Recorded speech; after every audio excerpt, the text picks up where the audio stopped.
കൃത്യം രാവിലെ 11 മണിക്ക് നഗരത്തിലെ ഏറ്റവും വലിയ പഞ്ചനക്ഷത്ര ഹോട്ടലിലേക്ക് സാധാരണ വേഷം ധരിച്ച ഒരു വൃദ്ധൻ പതിയെ നടന്നു നീങ്ങുകയായിരുന്നു. അദ്ദേഹത്തിന്റെ പേര് മോഹൻലാൽ.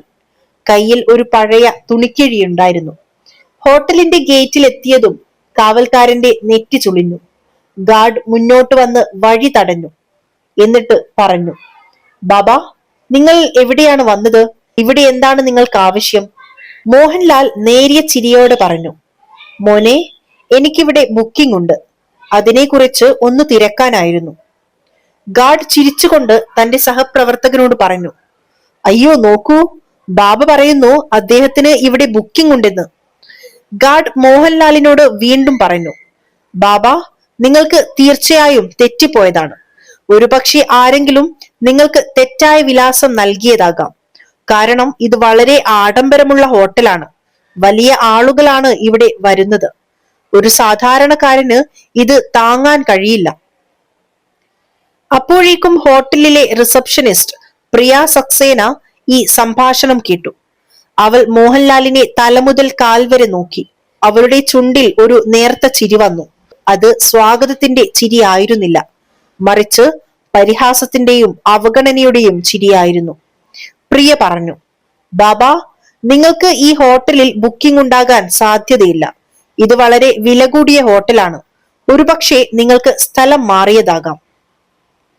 മോഹൻലാൽ അതേ ലാളിത്യത്തോടെ മറുപടി പറഞ്ഞു, മോളെ, ഒരു തവണ നോക്കൂ, ഒരുപക്ഷെ എന്റെ ബുക്കിംഗ് ഇവിടെയായിരിക്കും.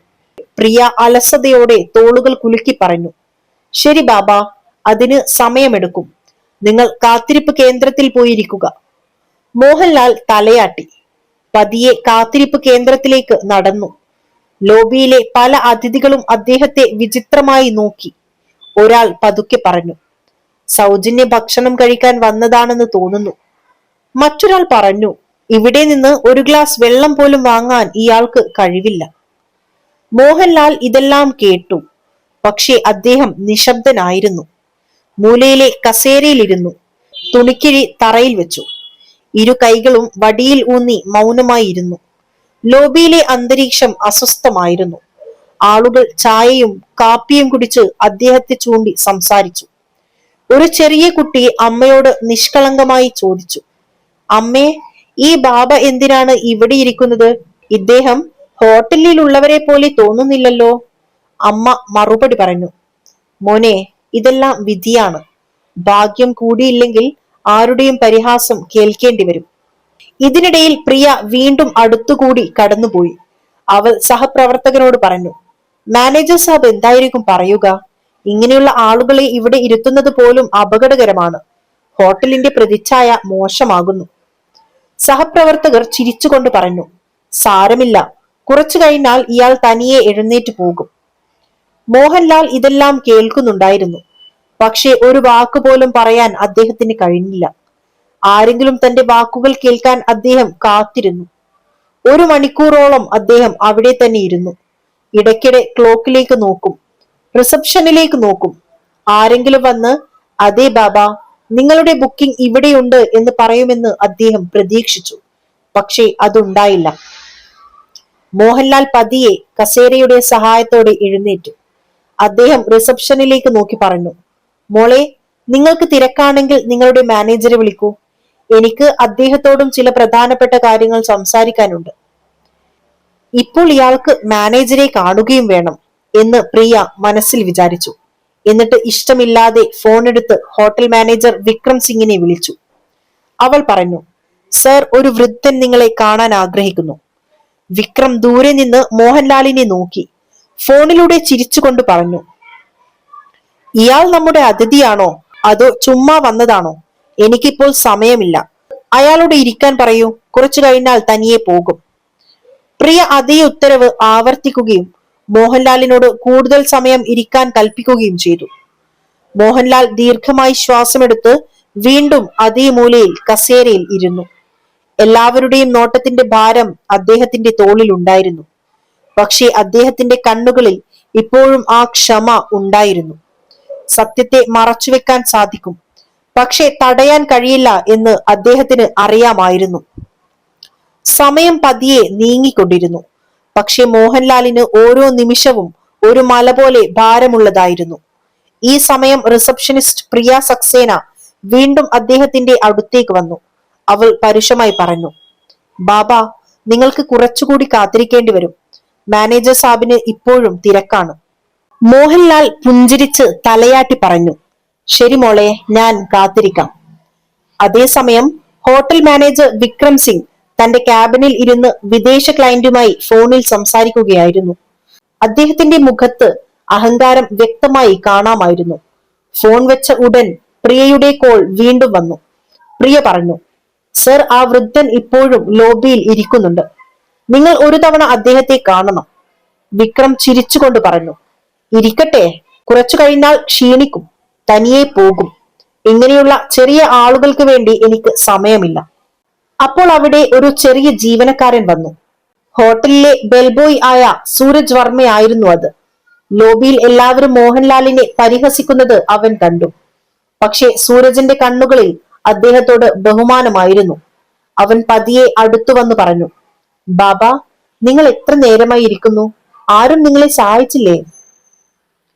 മോഹൻലാൽ ചിരിച്ചുകൊണ്ട് അവനെ നോക്കി പറഞ്ഞു, മോനെ, എനിക്ക് മാനേജരെ കാണണം. പക്ഷെ അദ്ദേഹത്തിന് തിരക്കാണെന്ന് തോന്നുന്നു. സൂരജിന്റെ മുഖം കനത്തു. അവൻ പറഞ്ഞു, ബാബ, നിങ്ങൾ വിഷമിക്കേണ്ട, ഞാൻ ഇപ്പോൾ അദ്ദേഹത്തോട് സംസാരിക്കാം. മോഹൻലാൽ തലയാട്ടി. വളരെ നന്ദിയുണ്ട്. ദൈവം നിങ്ങളെ അനുഗ്രഹിക്കട്ടെ. സൂരജ് വേഗത്തിൽ മാനേജറുടെ ക്യാബിനിലേക്ക് പോയി. വാതിലിൽ മുട്ടി അകത്ത് കടന്നു. വിക്രം സിംഗ് ആംഗ്യം കാണിച്ചു. എന്താണ്? സൂരജ് ആദരവോടെ പറഞ്ഞു, സർ, ലോബിയിൽ ഒരു വൃദ്ധൻ ഇരിപ്പുണ്ട്. അദ്ദേഹം നിങ്ങളെ കാണണമെന്ന് പറയുന്നു. വിക്രം പുരികം ചുളിച്ച് തണുത്ത സ്വരത്തിൽ പറഞ്ഞു, സൂരജ്, ഞാൻ നിന്നോട് എത്ര തവണ പറഞ്ഞിട്ടുണ്ട് ചെറിയ ആളുകളിൽ നിന്ന് അകന്നു നിൽക്കാൻ. ഇയാൾ അതിഥിയല്ല, വഴിതെറ്റി വന്നതാകാം. സൂരജ് പതിയെ പറഞ്ഞു, പക്ഷേ സർ, അദ്ദേഹത്തിന് നിങ്ങളോട് പ്രധാനപ്പെട്ട കാര്യങ്ങൾ സംസാരിക്കാനുണ്ടെന്ന് പറയുന്നു. വിക്രം ചിരിച്ചു. അയ്യോ, പ്രധാനപ്പെട്ട കാര്യമോ? ഇവിടെ കോടിക്കണക്കിന് രൂപയുടെ കച്ചവടമാണ് നടക്കുന്നത്. എന്നിട്ട് എന്നെ ഈ ബാബയുമായിട്ട് പരിചയപ്പെടുത്താനാണോ നീ ശ്രമിക്കുന്നത്? സൂരജ് നിശബ്ദനായിരുന്നു. പക്ഷേ ഉള്ളിൽ ദുഃഖിച്ചു. ഒരാളെ അയാളുടെ രൂപം കണ്ടിട്ട് എങ്ങനെയാണ് തള്ളിക്കളയാൻ കഴിയുക? വലിയ സ്ഥാനത്തിരുന്നാൽ ആർക്കെങ്കിലും മനുഷ്യത്വം മറക്കാൻ കഴിയുമോ? വിക്രം കർശന സ്വരത്തിൽ പറഞ്ഞു, സൂരജ്, നീ നിന്റെ ജോലി ചെയ്യുക. ഇത് നിന്റെ കാര്യമല്ല. സൂരജ് തലകുനിച്ച് പുറത്തിറങ്ങി. ലോബിയിൽ തിരിച്ചെത്തിയ അവൻ മോഹൻലാലിനെ നോക്കി. അദ്ദേഹത്തിന്റെ കണ്ണുകളിൽ ഇപ്പോഴും ക്ഷമയുണ്ടായിരുന്നു. സൂരജ് അദ്ദേഹത്തിന്റെ അടുത്ത് ചെന്നിരുന്നു പറഞ്ഞു, ബാബ, ഞാൻ ശ്രമിച്ചു, പക്ഷേ മാനേജർ സാബിന് ഇപ്പോൾ കാണാൻ കഴിയില്ല. മോഹൻലാൽ ചിരിച്ചുകൊണ്ട് അവന്റെ തോളിൽ കൈവച്ചു. സാരമില്ല മോനെ, നീ ശ്രമിച്ചല്ലോ, അത് മതി എനിക്ക്. സൂരജിന്റെ കണ്ണുകൾ നിറഞ്ഞു. ഈ വൃദ്ധൻ ഒരു സാധാരണക്കാരനല്ലെന്ന് അവന് തോന്നി. അദ്ദേഹത്തിന്റെ ലാളിത്യത്തിൽ അസാധാരണമായ ഒരു ശക്തി ഒളിച്ചിരിപ്പുണ്ടായിരുന്നു. ഏകദേശം 1 മണിക്കൂർ കൂടി കഴിഞ്ഞു. മോഹൻലാൽ ഇപ്പോഴും അതേ കസേരയിൽ ഇരിപ്പുണ്ടായിരുന്നു. അദ്ദേഹം പതിയെ കണ്ണുകളടച്ച് ചിന്തിച്ചു. ക്ഷമയാണ് യഥാർത്ഥ ശക്തി. പക്ഷെ സത്യം പുറത്തു വരേണ്ട സമയം ആഗതമായിരിക്കുന്നു. ഹോട്ടൽ ക്ലോക്കിൽ 12:30 ആയപ്പോഴേക്കും മോഹൻലാലിന് കൂടുതൽ നേരം നിശബ്ദനായി ഇരിക്കാൻ കഴിഞ്ഞില്ല. അദ്ദേഹം പതിയെ വടിയെടുത്ത് കിഴി തോളിലിട്ട് റിസപ്ഷനിലേക്ക് നടന്നു. ലോബിയിലെ പലരും വീണ്ടും പരിഹസിച്ചു. നോക്കൂ, ബാബ ഇപ്പോൾ മാനേജറുമായി വഴക്കിടാൻ പോവുകയാണ്. റിസപ്ഷനിൽ നിന്ന് പ്രിയ അദ്ദേഹത്തെ കണ്ടു. അവൾ ദേഷ്യത്തോടെ പറഞ്ഞു, ബാബ നിങ്ങളോട് പറഞ്ഞതല്ലേ, കാത്തിരിക്കൂ, മാനേജർക്ക് ഇപ്പോഴും തിരക്കാണ്. മോഹൻലാൽ അവളെ നോക്കി മൃദുവായി പറഞ്ഞു, മോളെ, ഞാൻ ഒരുപാട് കാത്തിരുന്നു. ഇനി ഞാൻ തന്നെ അദ്ദേഹത്തോട് സംസാരിച്ചോളാം. ഇത്രയും പറഞ്ഞ് മോഹൻലാൽ നേരെ മാനേജർ വിക്രം സിംഗിന്റെ ക്യാബിനിലേക്ക് നടന്നു.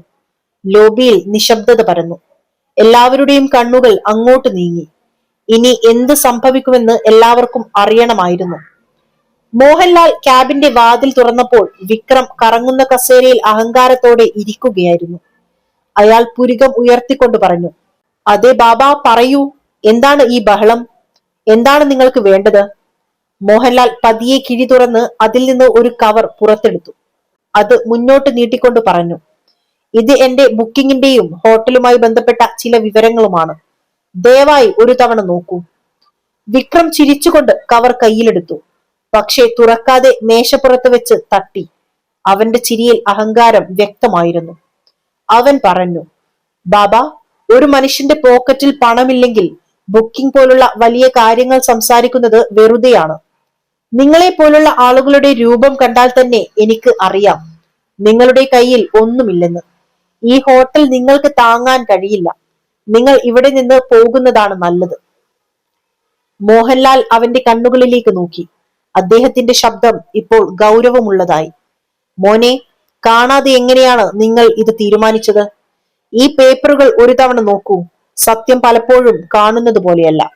വിക്രം കസേരയിൽ പിന്നോട്ട് ചാരി ഉറക്കെ ചിരിച്ചുകൊണ്ട് പറഞ്ഞു, ബാബ, എനിക്കൊരു പേപ്പറും നോക്കേണ്ട ആവശ്യമില്ല. ഞാൻ വർഷങ്ങളായി ഈ ഹോട്ടൽ നോക്കുന്നു. ആളുകളുടെ രൂപം കണ്ടാൽ തന്നെ അവരുടെ കഴിവെന്താണെന്ന് എനിക്ക് തിരിച്ചറിയാൻ കഴിയും. നിങ്ങളുടെ രൂപം പറയുന്നു നിങ്ങളുടെ കയ്യിൽ ഒന്നുമില്ലെന്ന്. ഇത് കേട്ട് ലോബിയിലെ ചില അതിഥികളും ചിരിച്ചു. മോഹൻലാൽ ദീർഘമായി ശ്വാസമെടുത്ത് കവർ മേശപ്പുറത്ത് വെച്ച് ശാന്തമായി പറഞ്ഞു, ശരി, നിങ്ങൾക്ക് വിശ്വാസമില്ലെങ്കിൽ ഞാൻ പോകാം. പക്ഷേ ഓർമ്മിക്കുക, നിങ്ങൾ ഇന്ന് ചെയ്തതിന്റെ ഫലം അനുഭവിക്കേണ്ടി വരും. ഇത്രയും പറഞ്ഞ് അദ്ദേഹം വാതിലിന് നേരെ തിരിഞ്ഞു. പിന്നിൽ ഇരുന്ന അതിഥികൾ അടക്കം പറഞ്ഞു, കൊള്ളാം, മാനേജർ ചെയ്തത് ശരിയാണ്. ഇങ്ങനെയുള്ളവർക്ക് ഒരു പാഠം പഠിപ്പിക്കണം. മോഹൻലാൽ ഹോട്ടലിൽ നിന്ന് പുറത്തേക്ക് നടന്നു. അദ്ദേഹത്തിന്റെ മെല്ലെയുള്ള നടത്തവും കുനിഞ്ഞ തോളുകളും ജീവനക്കാർക്കിടയിൽ ഒരുതരം നിശബ്ദത ഉണ്ടാക്കി. പക്ഷെ വിക്രം തന്റെ കസേരയിൽ ഇരുന്ന് ചിരിച്ചു. അവന്റെ മുഖത്ത് അഹങ്കാരവും പുച്ഛവും കലർന്ന ഭാവമായിരുന്നു. ഇതിനിടയിൽ ബെൽബോയ് സൂരജ് വർമ്മ ആ കവറിനടുത്തേക്ക് ചെന്നു. അവൻ പതിയെ അത് കയ്യിലെടുത്തു. എന്നിട്ട് നിശബ്ദമായി തന്റെ കമ്പ്യൂട്ടറിനടുത്തു പോയി ലോഗിൻ ചെയ്തു. കവറിലെ വിവരങ്ങൾ അനുസരിച്ച് അവൻ ഹോട്ടലിന്റെ പഴയ രേഖകൾ തിരഞ്ഞു. കുറച്ചു സമയത്തിനുള്ളിൽ അവന്റെ കണ്ണുകൾ വിടർന്നു. സ്ക്രീനിലെ വിവരങ്ങൾ സൂരജിനെ ഞെട്ടിച്ചു. രേഖകളിൽ വ്യക്തമായി എഴുതിയിരുന്നു, മോഹൻലാൽ ഹോട്ടലിന്റെ 65% ഓഹരി ഉടമ, സ്ഥാപകാംഗം. സൂരജിന്റെ ശ്വാസം വേഗത്തിലായി. അവൻ ഉടൻ പ്രിന്ററിൽ നിന്ന് റിപ്പോർട്ട് എടുത്തു. പേപ്പറുമായി അവൻ ഓടി മാനേജറുടെ ക്യാബിനിലേക്ക് എത്തി. അകത്ത് വിക്രം ഒരു ക്ലയന്റുമായി ഫോണിൽ സംസാരിക്കുകയായിരുന്നു. സൂരജ് പതിയെ പറഞ്ഞു, സർ, ഈ റിപ്പോർട്ട് നോക്കൂ. ഇവിടെ വന്ന ആ വൃദ്ധൻ, ഇദ്ദേഹമാണ് നമ്മുടെ ഹോട്ടലിന്റെ യഥാർത്ഥ ഉടമ. വിക്രം ഫോൺ വെച്ച് സൂരജിനെ നോക്കി പിരികം ഉയർത്തി. സൂരജ്, ഞാൻ നിന്നോട് എത്ര തവണ പറഞ്ഞിട്ടുണ്ട്, ഇങ്ങനെയുള്ളവരുടെ റിപ്പോർട്ടുകളിൽ എനിക്ക് താല്പര്യമില്ല. ഇതെല്ലാം വെറും ചെറിയ കാര്യങ്ങൾ. സൂരജ് വീണ്ടും ശ്രമിച്ചു. പക്ഷേ സർ, ഈ റിപ്പോർട്ടിൽ വ്യക്തമായി പറയുന്നു മോഹൻലാൽ നമ്മുടെ ഹോട്ടലിന്റെ ഉടമയാണ്. നമ്മളൊരു തെറ്റ് ചെയ്തിട്ടുണ്ടെങ്കിൽ. വിക്രം അവന്റെ സംഭാഷണം മുറിച്ചു. റിപ്പോർട്ട് തന്റെ അടുത്തേക്ക് വലിച്ചിട്ട് വായിക്കാതെ തന്നെ അത് സൂരജിന്റെ നേർക്ക് തള്ളി. അവന്റെ ശബ്ദത്തിൽ അഹങ്കാരം വർദ്ധിച്ചു. അവൻ പറഞ്ഞു, എനിക്ക് ഈ അസംബന്ധം വേണ്ട. നിന്റെ ജോലി ചെയ്യാൻ ഞാൻ നിന്നോട് പറഞ്ഞിട്ടുണ്ട്. ഈ ഹോട്ടൽ മുന്നോട്ട് പോകുന്നത് എന്റെ മാനേജ്മെന്റിംഗ് സ്കില്ല് കൊണ്ടാണ്, അല്ലാതെ ഏതെങ്കിലും പഴയ ബാബയുടെ ദാനധർമ്മം കൊണ്ടല്ല. സൂരജ് സ്തബ്ധനായി. അവന്റെ മുഖത്ത് വലിയ അസ്വസ്ഥതയുണ്ടായിരുന്നു. അവൻ റിപ്പോർട്ടുമായി പുറത്തിറങ്ങി. ലോബിയിൽ വന്നപ്പോൾ അവൻ മോഹൻലാലിനെ ഓർത്തു. അദ്ദേഹത്തിന്റെ കണ്ണുകളിലെ ആഴമുള്ള ക്ഷമ. ഇത് വെറും ഹോട്ടലിന്റെ കാര്യമല്ല, മനുഷ്യത്വത്തിന്റെ പരീക്ഷണമാണ് എന്ന് അവന് തോന്നി. പതിയെ സന്ധ്യയായി. അതിഥികൾ അവരുടെ മുറികളിലേക്ക് പോയി. ജീവനക്കാർ ജോലിയുമായി തിരക്കിലായി. പക്ഷെ സൂരജിന്റെ ഉള്ളിലെ അലകൾ വർദ്ധിച്ചു. നാളത്തെ ദിവസം ഈ ഹോട്ടലിന്റെ ചിത്രം മാറുമെന്ന് അവൻ ഉറപ്പായിരുന്നു. അടുത്ത ദിവസം രാവിലെ കാഴ്ച തികച്ചും വ്യത്യസ്തമായിരുന്നു. ഹോട്ടലിന്റെ എല്ലാ കോണുകളിലും ഒരുതരം ആകാംക്ഷയായിരുന്നു. ജീവനക്കാർ പരസ്പരം പതുക്കെ അടക്കം പറഞ്ഞു, ഇന്നലെ വന്ന ബാബയെക്കുറിച്ച് എന്തോ വലിയ കാര്യമുണ്ട്. മറ്റൊരാൾ മറുപടി പറഞ്ഞു, അതെ, ഹോട്ടലിലെ വലിയ ഷെയർ ഉടമയാണെന്ന് കേൾക്കുന്നു. ഈ വാർത്ത ഹോട്ടലിൽ മുഴുവൻ പരന്നെങ്കിലും ആർക്കും ഇപ്പോഴും പൂർണ്ണമായി വിശ്വാസം വന്നില്ല. ആ വൃദ്ധനായിരിക്കുമോ ഈ ആഡംബര ഹോട്ടലിന്റെ ഉടമ? 10:30 ലോബിയിലെ അന്തരീക്ഷം പെട്ടെന്ന് മാറി. ഹോട്ടലിന്റെ പ്രധാന കവാടത്തിലൂടെ അതേ സാധാരണ വേഷം ധരിച്ച വൃദ്ധൻ മോഹൻലാൽ അകത്തേക്ക് വന്നു. പക്ഷേ ഇത്തവണ അദ്ദേഹം ഒറ്റക്കല്ലായിരുന്നു. അദ്ദേഹത്തോടൊപ്പം സ്യൂട്ട് ധരിച്ച ഒരു ഉദ്യോഗസ്ഥൻ ഉണ്ടായിരുന്നു. കയ്യിൽ ഒരു കറുത്ത ബ്രീഫ് കേസും. എല്ലാവരുടെയും കണ്ണുകൾ ഒരേ നിമിഷം ആ ദിശയിലേക്ക് തിരിഞ്ഞു. ഗാർഡ്, റിസപ്ഷനിസ്റ്റ്, വെയിറ്റർമാർ എല്ലാവരും നിശബ്ദരായി നിന്നു. ഇന്നലെ എല്ലാവരും അവഗണിച്ച വ്യക്തി ഇന്ന് ഒരു ചക്രവർത്തിയെ പോലെ ഹോട്ടലിലേക്ക് പ്രവേശിക്കുന്നു. മോഹൻലാൽ നേരെ കൈകൊണ്ട് ആംഗ്യം കാണിച്ചു. ശബ്ദത്തിൽ ഇന്ന് മൃദുത്വമില്ലായിരുന്നു, ഒരു കൽപ്പനയുടെ കാർക്കശ്യമായിരുന്നു. കുറച്ചു കഴിഞ്ഞപ്പോൾ വിക്രം സിംഗ് പുറത്തു വന്നു. അവന്റെ മുഖത്ത് നേരിയ പരിഭ്രമമുണ്ടായിരുന്നു, പക്ഷെ അഹങ്കാരം ഇപ്പോഴും ബാക്കിയായിരുന്നു. അവൻ ചെറുതായി ചിരിച്ചുകൊണ്ട് പറഞ്ഞു, "എന്താണ് ബാബ, ഇന്ന് വീണ്ടും വന്നോ?" മോഹൻലാൽ അവന്റെ കണ്ണുകളിലേക്ക് നോക്കി തണുത്ത ശബ്ദത്തിൽ പറഞ്ഞു, "വിക്രം സിംഗ്, നിങ്ങളുടെ കർമ്മങ്ങളുടെ ഫലം അനുഭവിക്കേണ്ടി വരുമെന്ന് ഞാൻ ഇന്നലെ പറഞ്ഞിരുന്നു. ഇന്ന് ആ ദിവസമാണ്." വിക്രം പരിഭ്രമിച്ചു. അവൻ ചിരിയിൽ ഒതുക്കാൻ ശ്രമിച്ചു. മോഹൻലാലിനൊപ്പം വന്ന ഉദ്യോഗസ്ഥൻ ബ്രീഫ് കേസ് തുറന്നു. അതിൽ നിന്ന് ഒരു കട്ടിയുള്ള ഫയൽ എടുത്ത് എല്ലാവരുടെയും മുന്നിൽ വെച്ചു. അവൻ ഉറക്കെ പറഞ്ഞു, "ഈ രേഖകൾ വ്യക്തമാക്കുന്നു, ഈ ഹോട്ടലിന്റെ 65% ഓഹരികൾ മോഹൻലാലിന്റെ പേരിലാണ്. അദ്ദേഹമാണ് യഥാർത്ഥ ഉടമ." മുഴുവൻ ജീവനക്കാരും സ്തംഭിച്ചു പോയി. പ്രിയ സക്സേനയുടെ കൈകൾ വിറച്ചു. ലോബിയിലെ അതിഥികൾ പരസ്പരം നോക്കി അടക്കം പറഞ്ഞു, "ഇത് സത്യമാണ്, ഇദ്ദേഹമാണ് ഉടമ. നമുക്ക് എത്ര വലിയ തെറ്റാണ് പറ്റിയത്." മോഹൻലാൽ തന്റെ വടി നിലത്തൂന്നി. അദ്ദേഹത്തിന്റെ ശബ്ദം ഇപ്പോൾ ഉച്ചത്തിലും ദൃഢവുമായിരുന്നു. "വിക്രം സിംഗ്, ഇന്നു മുതൽ നിങ്ങൾ ഈ ഹോട്ടലിന്റെ മാനേജർ ആയിരിക്കില്ല. നിങ്ങളുടെ സ്ഥാനം ഇനി സൂരജ് വർമ്മ ഏറ്റെടുക്കും." വിക്രം ദേഷ്യം കൊണ്ട് വിറച്ചു. "എന്നെ പുറത്താക്കാൻ നിങ്ങൾ ആരാണ്? ഞാൻ വർഷങ്ങളായി ഈ ഹോട്ടൽ നടത്തുന്നു." മോഹൻലാൽ ഗർജിച്ചു. "ഈ ഹോട്ടൽ ഞാൻ ഉണ്ടാക്കിയതാണ്. ഇതിന്റെ അടിത്തറ എന്റെ വിയർപ്പിലിട്ടതാണ്. എനിക്ക് വേണമെങ്കിൽ നിങ്ങളെ ഈ നിമിഷം പുറത്താക്കാം. പക്ഷെ ശിക്ഷയായി നിങ്ങൾ ചെയ്ത ജോലി തന്നെ ചെയ്യണം." മോഹൻലാൽ സൂരജിനെ അടുത്ത് വിളിച്ചു. അവന്റെ തോളിൽ കൈവച്ചുകൊണ്ട് പറഞ്ഞു, "നിനക്ക് ധനമില്ലായിരുന്നു, പക്ഷെ മനസ്സിൽ മനുഷ്യത്വം ഉണ്ടായിരുന്നു. ഇതാണ് യഥാർത്ഥ കഴിവ്. അതുകൊണ്ട് നീ ഈ സ്ഥാനത്തിന് അർഹനാണ്." സൂരജിന്റെ കണ്ണുകളിൽ നിന്ന് കണ്ണുനീരൊഴുകി. അവൻ വികാരഭരിതനായി പറഞ്ഞു, "സാബ്, ഞാൻ വെറും മനുഷ്യത്വം കാണിച്ചതേയുള്ളൂ." മോഹൻലാൽ പുഞ്ചിരിച്ചു. "അതാണ് ഏറ്റവും വലിയ യോഗ്യത മോനെ." പിന്നീട് അദ്ദേഹം റിസപ്ഷനിസ്റ്റ് പ്രിയ സക്സേനയെ നോക്കി. അദ്ദേഹത്തിന്റെ നോട്ടം വളരെ കർശനമായിരുന്നു. പ്രിയ വിറച്ചു. മോഹൻലാൽ പറഞ്ഞു, "പ്രിയ, നിന്റെ ഈ തെറ്റ് ആദ്യത്തേതായതുകൊണ്ട് ഞാൻ ക്ഷമിക്കുന്നു. പക്ഷെ ഓർമ്മിക്കുക, ഈ ഹോട്ടലിൽ ആരെയും അവരുടെ വേഷം കണ്ട് വിലയിരുത്തരുത്. എല്ലാ മനുഷ്യരുടെയും അന്തസ്സ് തുല്യമാണ്." പ്രിയ കൈകൂപ്പി കരഞ്ഞുകൊണ്ട് പറഞ്ഞു, "എനിക്ക് മാപ്പ് തരണം. ഇനി ഒരിക്കലും ഇത് സംഭവിക്കില്ല."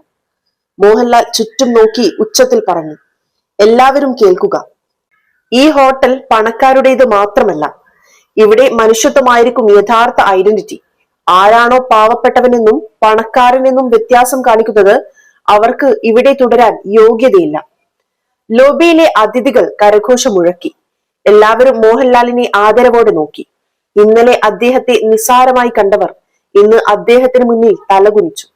മോഹൻലാൽ അവസാനം പറഞ്ഞു, "യഥാർത്ഥ സമ്പത്ത് പണത്തിലല്ല, ചിന്താഗതിയിലാണ്. ചിന്ത വലുതാണെങ്കിൽ മനുഷ്യൻ സ്വയം വലുതാകും." ഇത്രയും പറഞ്ഞ് അദ്ദേഹം ഉദ്യോഗസ്ഥനോടൊപ്പം ഹോട്ടലിൽ നിന്ന് പുറത്തേക്ക് പോയി. പിന്നിൽ നിന്ന ജീവനക്കാരും അതിഥികളും ഏറെ നേരം അദ്ദേഹത്തെ നോക്കി നിന്നു. മറ്റുള്ളവരെ അവരുടെ മനുഷ്യത്വം കൊണ്ട് തിരിച്ചറിയുന്നവരായിരിക്കണം ഉടമകൾ, അല്ലാതെ അവരുടെ വേഷം കൊണ്ടല്ല എന്ന് മനസ്സിൽ ചിന്തിച്ചു. ആ ദിവസം മുതൽ ഹോട്ടലിലെ അന്തരീക്ഷം പൂർണ്ണമായും മാറി. ജീവനക്കാർ എല്ലാ അതിഥികളോടും ബഹുമാനത്തോടെ പെരുമാറി. ആളുകൾ പറഞ്ഞു, മോഹൻലാൽ ഹോട്ടൽ മാത്രമല്ല, മനുഷ്യത്വത്തിന്റെ അടിത്തറയും സ്ഥാപിച്ചു. പ്രിയപ്പെട്ടവരെ, ഈ കഥ നിങ്ങൾക്ക് ഇഷ്ടമായെങ്കിൽ ദയവായി ലൈക്കും കമന്റും ചെയ്യുക.